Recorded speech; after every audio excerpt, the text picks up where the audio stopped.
Mapagpalang araw po sa ating lahat. Welcome back po sa ating 365 Daily Devotion with Pastor Russell Ocampo.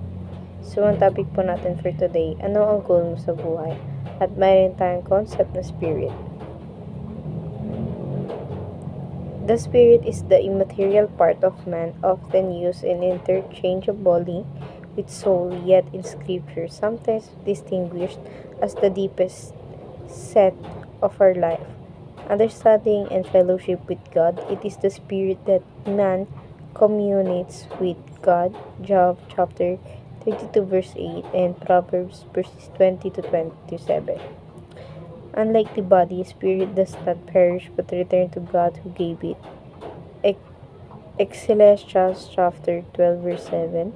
While man is unity, body and soul, spirit, his spirit is not autonomous, it is alternately dependent on God's sustaining grace. Because of sin, our spirit are dead apart from Christ. Ephesians chapter 2 verse 1. But through generation, the Holy Spirit renews us, making us alive to God and enabling us to worship Him in spirit and the truth.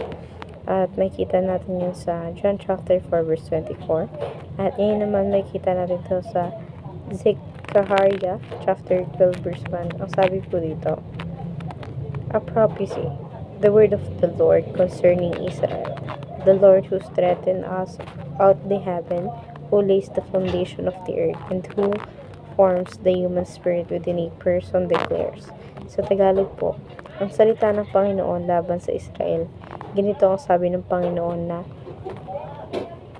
naglatag ng langit at nagtatag ng lupa, lumikha ng espiritu ng tao sa loob niya. At ngayon po, share ko po yung mga natutunan ko sa naging topic po natin for today. Simulan po natin sa teaching. First teaching, the spirit was formed by God within us. So, yung spirito pala, ginawa pala siya ng Panginoon para ibigay sa atin. Ngayon naman sa second teaching, the spirit will return to God upon death. So, yung spirito pala, magbabalik pala siya sa ating Panginoon pagkatapos ng kamatayan. At ngayon naman sa third teaching natin, this spirit will possess a renewed body. So, yung spirito pala, pagkakaroon pala siya ng panibagong katawan na galing sa ating Panginoon. At ngayon naman tayo sa ating application. First application, see yourself as immortal. So, kailangan mo pandignan yung sarili mo bilang isang immortal na tao at hindi yung taong mamamatay.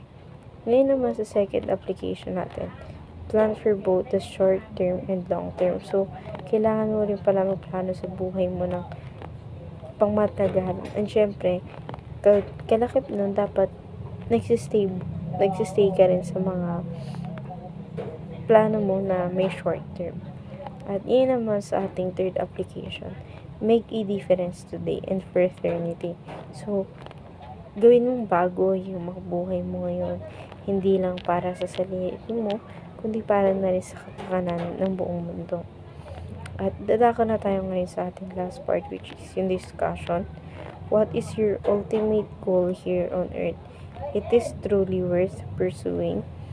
So, sa akin yan, ang magiging goal na nakikita ko dito sa buhay ko sa mundo natin ngayon is makapag-share pa ng gospel ng Panginoon. And yes, isa siyang worth pursuing na goal dahil hindi lahat ng tao kayang gawin yung mga bagay na yun. Hindi lahat ng tao kayang sumamba sa ating Panginoon.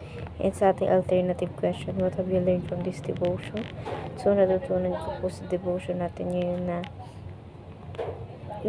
lahat ng nasa mundo ay hindi sa atin kung hindi sa Panginoon.